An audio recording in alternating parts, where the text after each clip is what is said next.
You have a Siemens 802D conversational control. We're running right now at 250. It goes up to 4,000 RPM.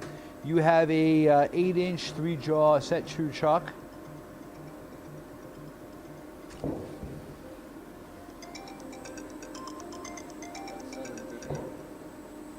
$750.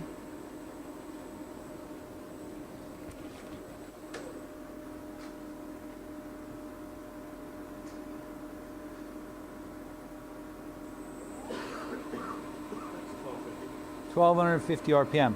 So the machine can be used through the Siemens control or through the manual hand wheels, as well as being programming from CAD/CAM.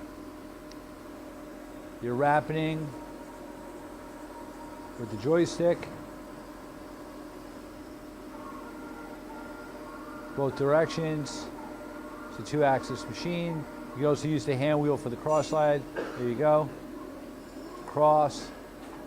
And again, the longitudinal one more time. Longitudinal.